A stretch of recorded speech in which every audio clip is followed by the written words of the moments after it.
Em nossa série Água, nós estaremos estudando agora à noite o seguinte tema: Jesus, a água que limpa.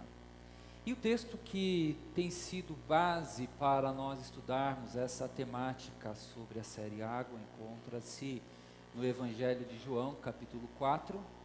Nesse Evangelho, no capítulo 4, nós encontramos o diálogo de Jesus com a mulher samaritana.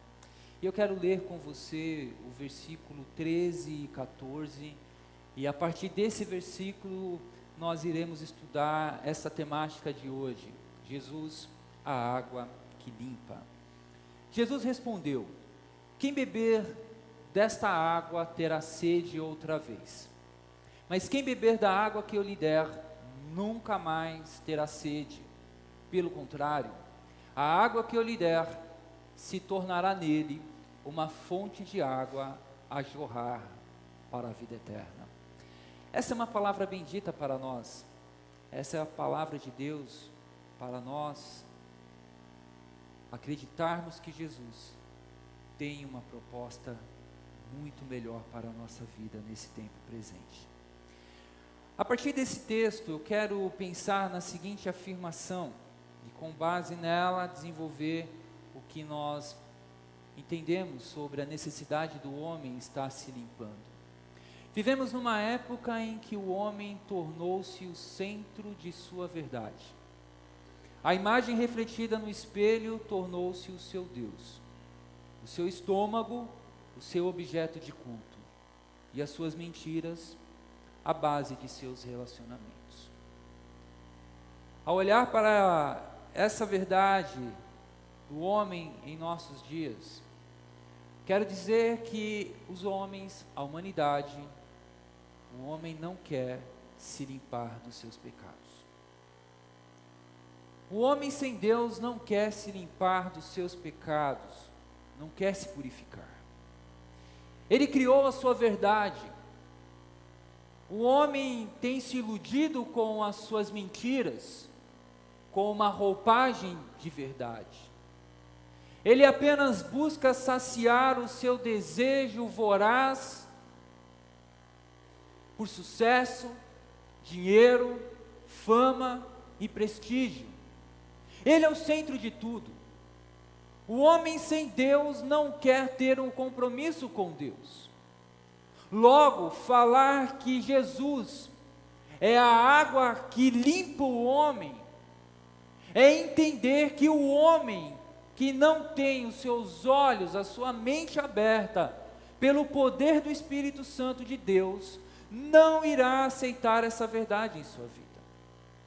Quando Jesus foi conversar com aquela mulher naquele poço, aquela mulher não tinha ideia da sujeira que o pecado havia proporcionado em sua vida. Essa sujeira fez com que essa mulher tivesse uma vida desgraçada, sofresse desgraçadamente na mão de outras pessoas, interesseiras, corruptas e pessoas que não tinham o menor ou a menor sensibilidade para as verdades do Deus eterno. O homem sem Deus não quer se redimir através de Jesus Cristo. Oferecer a água da vida a uma pessoa que não quer a água da vida é muitas vezes aquilo que nós nos deparamos, jogar pérolas aos porcos. Mas é nosso dever oferecer. O homem cheio de si, das suas vaidades, seduzido pelo pecado, ele precisa ter a sua mente e o seu coração aberto por Jesus Cristo. E é nosso dever, como arautos do Evangelho, falar dessa graça, falar desse amor, falar que Jesus Cristo tem poder para perdoar e purificar todo tipo de pecado, independentemente qual é que tenha sido o pecado. Mas quando nós falamos em pecado, nós precisamos partir de uma direção sobre o que é o pecado. E tem duas definições que eu gostaria de apresentar sobre o que é pecado. A primeira, do pastor norte-americano John MacArthur, que diz o seguinte: o pecado é um tirano cruel. É o poder mais devastador e degenerador que já afligiu a raça humana, de forma que a inteira criação geme e suporta angústia até agora, conforme Romanos capítulo 8, versículo 22. Ele, o pecado, corrompe inteiramente a pessoa, infectando a alma, poluindo a mente, corrompendo a consciência, contaminando as afeições e envenenando a vontade. É o câncer destruidor da vida e o condenador da alma, que apodrece e se alastra em todo o coração humano, não redimido, como uma gangrena incurável. O pecado, ele é um tirano. Uma pessoa dominada pelo pecado, ele não quer se limpar. Por quê? Porque o pecado é bom. Converse com uma pessoa dependente química. Muitas delas, embora queiram se libertar, mas eles sempre vão atrás das drogas, porque a droga é algo que gera um êxtase na mente dele. Dá uma sensação de prazer. Fale com uma pessoa que tem problemas com a gula. Olha, você tem que parar de comer. Comer é tudo de bom. A pessoa vai querer comer. Fale com uma pessoa que tem uma inclinação dominada pelo pecado por compras, e tem um negócio chamado cartão de crédito sem limite. É coisa boa, né? É muito bom. O pecado, ele seduz, mas ele é um tirano cruel. Ele degenera o homem por inteiro, não apenas a alma, mas o corpo. Quem anda pelas imediações aqui de Santana, principalmente a pé, talvez tenha esbarrado ou visto um rapaz, um homem, que anda por aqui nas imediações. Esse rapaz, ele, por causa de N fatores na vida, ele anda apenas enrolado com uma lona. Ele anda nas calçadas, enrolado com uma lona. Ele fede, não fala coisa com coisa, anda descalço. O pecado é capaz não apenas de atingir a alma, mas fazer com que uma pessoa viva numa situação tão deplorável como a desse rapaz, que talvez você já tenha visto andando por aqui nas imediações do bairro. Essa é a ação do pecado. É uma coisa séria, que muitas vezes nós achamos que não devemos tratar ou lidar com ele. Olhando para uma segunda definição de pecado, agora vem do psiquiatra e neurocientista Curt Thompson. Ele diz o seguinte: da perspectiva da neurociência, o pecado reflete-se profundamente no seu grau em que a nossa mente está desintegrada, ou na linguagem de Paulo, depravada. A nossa mente, por conta do pecado, ela está desintegrada com toda a criação, mas principalmente com o Deus Criador. O homem que é seduzido pelo pecado, ele está desintegrado, ele não está conectado com o seu próximo, ele não está conectado com a criação, ele destrói aquilo que Deus criou, ele odeia aquilo que Deus ama. O homem dominado pelo pecado, a sua mente é totalmente inclinada para o mal, de sorte que pensar em limpeza para uma pessoa suja nem sempre é uma questão plausível para essa pessoa. Talvez ele se olhe sujo e se incomode, mas quando alguém está sujo num ambiente de pessoas limpas, essa pessoa se sente mal. Mas quando alguém está sujo num ambiente de pessoas sujas, ela não se sente mal. Quando eu era garoto, ou seja, até hoje, lá onde eu cresci tinha um campo. Não era campo, era o terrão. E o terrão, jogar bola no terrão é legal quando chove, porque vira lama. E o que é bacana jogar no terrão e ficar, é sair ver depois do jogo quem está mais sujo. Isso que era o legal. Não era terminar o jogo, saber quem ganhou, quem perdeu. Era chegar ao término do jogo e olhar, nem os olhos, estava o cabelo tudo sujo. Isso era o auge. E chegar em casa e ainda tomar banho de mangueira. Naquela época que podia tomar banho de mangueira, que não tinha problema com água.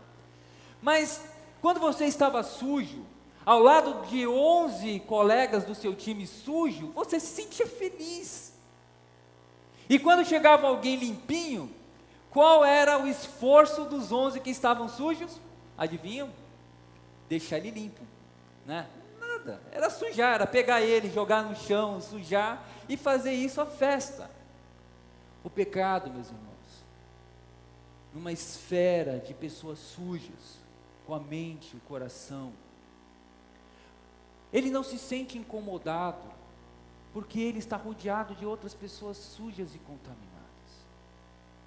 Diante desse cenário, será que existe como o homem ter uma esperança? Sim, mas o homem vive numa grande ilusão, porque quando ele está sujo, ele acha que ele está no auge, mas ele está vivendo uma ilusão. Como diz numa frase do nosso pastor aqui da igreja, que diz o seguinte: encarar a realidade, por mais dura que seja, é o princípio da cura e da transformação. A ilusão é uma das piores armas para nos afetar, para nos afastar das soluções. Nessa frase do nosso pastor Guilherme, ele coloca de maneira muito clara e lúcida a ilusão que o pecado promove no nosso coração, a ilusão de que eu estou bem, que eu não preciso de ajuda, que eu vivo uma vida de faz de conta, que nada está errado, que tudo está certo. O pecado, ele gera essa falsa ilusão de que eu estou bem, que eu não preciso de ajuda. E diante dessa ilusão que o pecado causa, de pessoas sujas, e quando vê uma pessoa limpa, aquela pessoa limpa é que incomoda, não queremos ela no nosso meio, ou vamos tentar sujá-la de todas as formas, vamos jogar lama, vamos jogar terra, para que ela tenha roupa totalmente suja. O pecado gera ilusão. Pessoas que vivem na sujeira não querem serem limpas, querem continuar na sujeira do pecado. Diante desse cenário, será que existe como uma pessoa totalmente suja, contaminada, tornar-se pura? Sim, existe. E é sobre isso que eu quero falar com você nessa noite. A cura para uma pessoa contaminada no seu coração por causa do pecado, que induz ela a continuar praticando todo tipo de sujeira, é Jesus Cristo. Ele tem poder para purificar o homem. Em Apocalipse capítulo 7, versículos 13 e 14, nós lemos a seguinte verdade: então um dos anciãos me perguntou, falando com o apóstolo João, quem são estes que estão vestidos de branco e de onde vieram? Respondi, Senhor, tu sabes. E ele disse, estes são os que vieram da grande tribulação e lavaram as suas vestes e as branquearam no sangue do Cordeiro. Meus irmãos, esse texto é um texto para nós darmos glória a Deus, aleluia, vibrarmos, pularmos do banco, porque através do sangue de Jesus nós temos os nossos pecados perdoados. Os nossos pecados não são perdoados por intermédio de penitência, não é perdoado por intermédio de dinheiro, não é perdoado por intermédio de boas obras. Os nossos pecados são perdoados por intermédio do sangue do Cordeiro. E Jesus tem poder para nos perdoar, e Ele tem prazer em nos perdoar, Ele tem prazer em nos tirar do lamaçal, da sujeira do pecado, com um propósito santo, um propósito aonde Ele será glorificado. Eu quero mostrar para você um quadro agora, para você entender um pouco mais do que eu estou procurando expressar. É o seguinte quadro, vou precisar agora da ajuda lá do pessoal da Data Show. Imagine que esse seja o mundo, planeta Terra. E aí nós temos agora seres humanos, representados por essas bolinhas aí. Imagine que aí seja toda a humanidade. E está escura por causa do pecado. E o pecado entrou no mundo por causa da desobediência de Adão, e todos nós nos tornamos pecadores. Mas Deus, Ele mandou a solução para o pecado, é Jesus Cristo. Ele é a resposta, a verdadeira resposta. E dentro dessa resposta, Deus, Ele olha com graça para um homem como eu, uma mulher como você. E essa graça nos alcança. E quando Jesus nos alcança, Ele nos purifica, Ele nos perdoa. O nosso pecado que era preto, sujeira, nós nos tornamos brancos como a neve. Mas por quê? Para ficarmos vivendo uma realidade utópica? Não. O que Deus faz? Ele pega uma pessoa limpa, que foi purificada dos pecados, e Ele faz o quê? Ele coloca ao lado de outras pessoas pecadoras, que estão sujas. E Ele vai estar ali justamente mais ou menos nessa ideia. Mas Ele entra com o propósito de alcançar quem está ao lado. Mostrar que existe algo melhor, que existe a pureza, para que através do testemunho dele, através do teu testemunho, você alcance quem está ao seu redor, e essa pessoa alcance outra, e outra, e outra, e outra pessoa. Essa é a obra do nosso Deus. O nosso Deus quer nos perdoar, quer nos purificar do nosso pecado, Ele quer nos dar uma nova vida, Ele quer nos dar uma esperança, porque a sujeira do pecado não faz parte do homem que Deus criou para viver em santidade ao lado de Deus.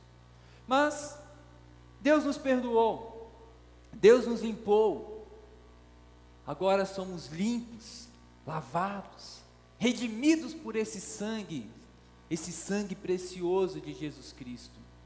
E aí, meus queridos irmãos, nos deparamos com a seguinte situação: uma pessoa limpa, pelo poder de Deus, não pode se comportar como uma pessoa suja e dominada pelo pecado. Eu não sou mais aquela pessoa suja. Eu não posso mais viver como uma pessoa que não conhece a Deus, que tem um comportamento totalmente pautado pelas práticas de uma sociedade que não quer se limpar, que quer viver no domínio, na cegueira do pecado. Nós encontramos pessoas nas igrejas que foram perdoadas por Cristo, que são uma nova criatura, mas as suas práticas têm sido condizentes, não com o Cristo ressurreto, com o Cristo santo, mas sim com uma sociedade conduzida e dominada pelo pecado. Uma pessoa limpa, um crente, não pode se comportar como uma pessoa que não tem Cristo. Uma pessoa sem Cristo, ela vai se desesperar em algumas situações. Já foi em velório de uma pessoa que tem a sua fé totalmente confusa? Depois que ele morre, vai para onde? Não sei, acabou a vida. É interessante como alguns filósofos tentam descrever a vida.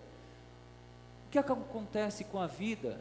Da onde ela vem, para onde vai? Ele fala, acabou, esvaneceu, não tem mais esperança. Outros vão dizer, ele vai se reencarnar em algum processo evolutivo e quem sabe agora ele volta na figura de um grande líder. Ou ele vai pagar os pecados. Outros irão dizer, ele vai entrar agora na aniquilação, acabou, não tem mais o que fazer. Outros vão falar, não sei. Outros foi lá para o purgatório. O crente em Jesus tem a resposta. E nesse momento ele encontra refrigério para a sua alma. Dor, porque ninguém quer perder alguém que ama.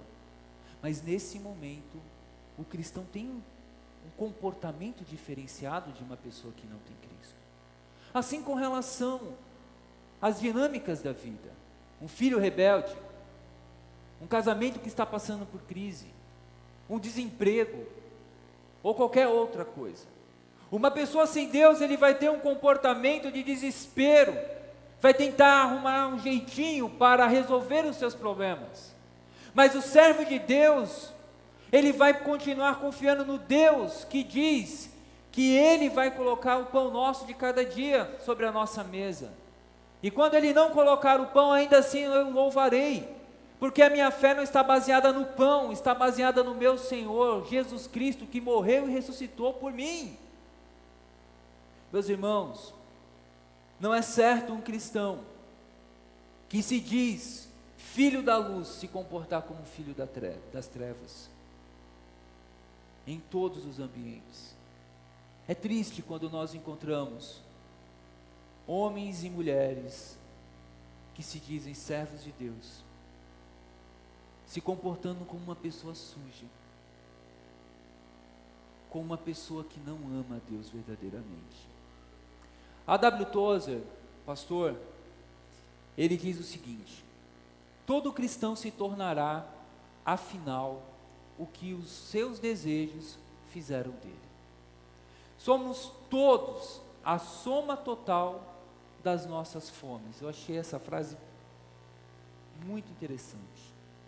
Os grandes santos tinham todos corações sedentos. Seu clamor tem sido desses santos: a minha alma tem sede de Deus, do Deus vivo. Todo cristão se tornará, no final, aquilo que os seus desejos fizeram deles. Se você ao longo da tua vida buscou santidade, você vai procurar aplicar esse desejo em todas as áreas da tua vida. Se o teu esforço foi ganhar dinheiro, ser um homem bem-sucedido, uma mulher bem-sucedida, todos os seus esforços serão canalizados para se tornar um homem ou uma mulher de sucesso. E ao cabo da sua vida, você vai olhar e vai ter que responder: cheguei aonde eu queria? E aí você vai olhar a sua vida e vai ver muitas vezes que tudo que você construiu vai ficar para outros. Deixou de viver os melhores anos da tua vida para servir e adorar ao Senhor como um bom profissional, como um bom pai, como uma boa mãe, para ganhar dinheiro. Você se perde no meio do caminho. Você se tornou aquilo que a sociedade apresenta como um homem ideal, um homem de sucesso. Sua foto sai na Time ou na Forbes como um dos homens ou da mulher mais rico do mundo, ou a pessoa mais influente, porque você consegue gerenciar uma grande empresa, mas não consegue gerenciar a sua família. Você se tornou uma mulher reconhecida no mercado de trabalho, mas você não é reconhecida por teus filhos como mãe. Chega em casa, teus filhos não te reconhecem como mãe, apenas como um banco que vai pagar as contas dele. Você se tornou um homem respeitado, de sucesso, porque o seu sonho, a sua fome, a sua sede, era ser o bambambam, bam, bam, o número 1 na empresa. E aí você se tornou um zero na sua casa. Sua esposa te abandonou. Sua família, seus irmãos, não têm contato com você. Porque você se isolou. Porque você viveu para satisfazer um desejo do seu coração. Assim como os jovens. Quantos jovens não se perdem quando entram na faculdade, nos estudos? Quantos? Ele tem sede de conhecimento, mas não tem sede de Deus. Meus irmãos, é muito sério. Nós fomos limpos da sujeira desse mundo. Essa é uma mente de uma sociedade que não teme a Deus. Essa não pode ser a nossa mente. A sociedade sem Deus olha para a figura dos filhos e vê o filho como uma dívida. E é comum você encontrar hoje casais, quando você fala, você vai querer ter filho? Ah, já tem um. Ah, graças a Deus, não quero mais ter filho não. Eu fico pensando, meu Deus, a Bíblia diz que filhos são bênçãos do Senhor, e feliz aquele que tiver a sua aljava cheia de filhos. E uma sociedade diz, não, filho, não, dá muito trabalho. Dá muito trabalho. Essa não é a mente de quem conhece a palavra, que não teve a sua mente transformada por Jesus. Assim como outras áreas da vida. Não adianta Jesus oferecer a água da vida para você, para mim, se eu olho para essa água com desprezo. Ah, legal, está ali a água, quando eu precisar eu vou lá e tomo um banho. Quando eu precisar, quando eu ver que eu estou bem sujo, aí eu vou e me limpo. Meus irmãos, nós precisamos ter sede de Deus e estar nos purificando constantemente. É aquilo que o salmista diz no Salmo 63, verso 1, aliás. Ó Deus, Tu és o meu Deus, eu te busco intensamente, a minha alma tem sede de Ti, todo o meu ser anseia por Ti numa terra seca, exausta e sem água. Ó Deus, a minha alma tem sede de Ti. Meus irmãos, nós precisamos ter sede dessa água que é Jesus. Precisamos ter sede de Jesus. E o salmista ele coloca, olha, ela anseia por Ti numa terra seca. Vivemos em uma sociedade em que o homem tornou-se sua verdade. O espelho tornou-se o seu Deus. O seu estômago tornou-se objeto de culto. E as suas mentiras são os seus relacionamentos. Olha a fragilidade da nossa sociedade. Observe as suas músicas. Observe a sua arte. Observe as redes sociais. Observe o trânsito. Observe os bancos. Observe você nessa sociedade. Diante disso, será que há solução? Há solução para você. O povo de Israel estava cego, foi levado como prisioneiro, por causa da sua rebeldia contra Deus. O povo de Israel estava vivendo uma apostasia. E mesmo lá, no cativeiro, na Babilônia, Deus dá uma palavra de exortação e de esperança para o povo de Deus, que se aplica muito bem a nós. Isaías capítulo 1, versículos 16 a 18 diz: lavem-se, limpem-se, removam suas más obras para longe da minha vista, parem de fazer o mal, aprendam a fazer o bem, busquem a justiça, acabem com a opressão, lutem pelos direitos do órfão, defendam a causa da viúva. Preste atenção no verso 18. Venham, esse é um convite de Deus. Vamos refletir juntos, diz o Senhor. Que palavra bendita, né? Ele olha para uma situação deplorável do povo e diz: vamos conversar, vamos refletir sobre a sua vida e sobre a minha proposta. Embora os seus pecados sejam vermelhos como a escarlate, eles se tornarão brancos como a neve. Embora sejam rubros como púrpura, como a lã se tornarão. Meus irmãos, a sujeira não faz parte da vida do servo de Deus. A sujeira não faz parte da criação. A sujeira, o pecado, veio manchar a nossa comunhão com Deus. Talvez você, como um cristão, não se ateve à sujeira que está bem evidente em você. E a sujeira, muitas vezes, ela vem de uma forma sutil. um pontinho. Às vezes até nas costas, que você não consegue ver. E à medida que nós começamos a nos afastar da luz, e vamos para um ambiente mais escuro, aquela sujeira, ela se torna invisível aos nossos olhos. Mas à medida que eu me aproximo da luz de Jesus, essa sujeira, ela se torna nítida, clara.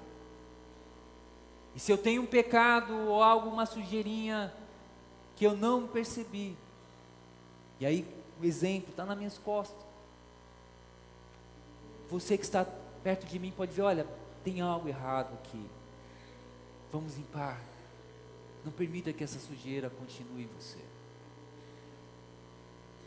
Talvez você, meu amigo, nessa noite, ou minha amiga, não levou em consideração a seriedade que é a sujeira do pecado na vida de uma pessoa.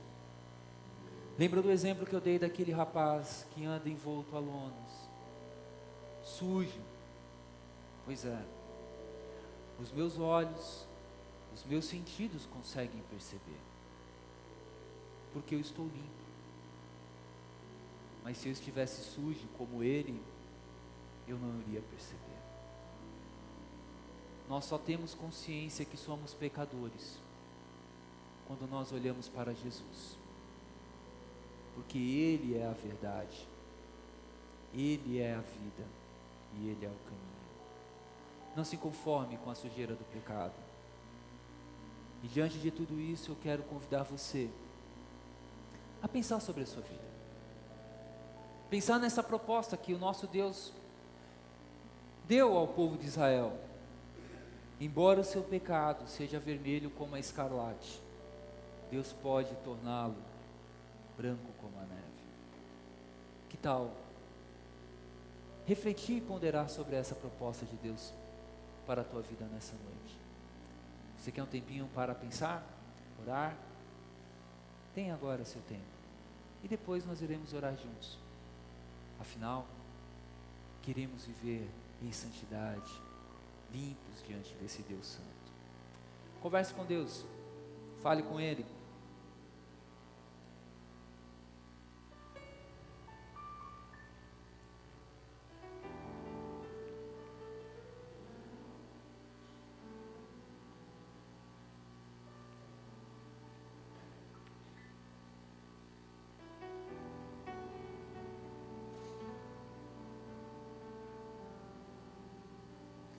Você deseja que oremos pela tua vida?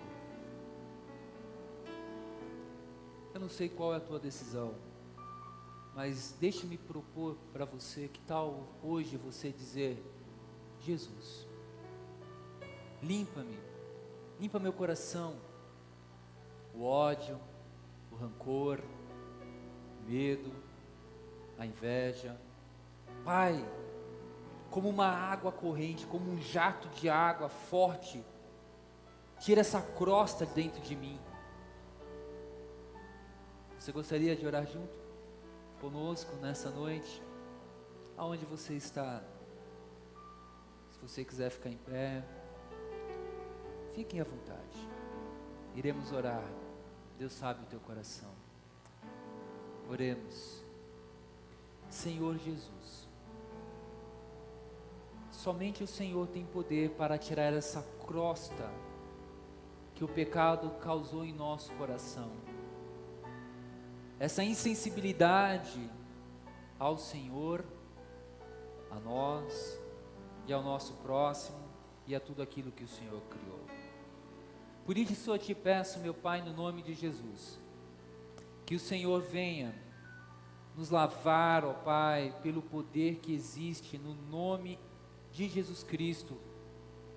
Te peço, meu Deus, por cada irmão meu aqui nessa noite, começando também pela minha vida, que nós não nos conformemos com o pecado, que o pecado possa ser, ó Pai, algo que nós não queremos ter na nossa vida, que o nosso desejo, que a nossa sede seja o Senhor, assim como foi do salmista, que a nossa alma tenha sede de Deus e de fazer a tua obra enquanto é tempo. Guarda-nos, ó Pai, e nos perdoa. É a minha oração em nome de Jesus.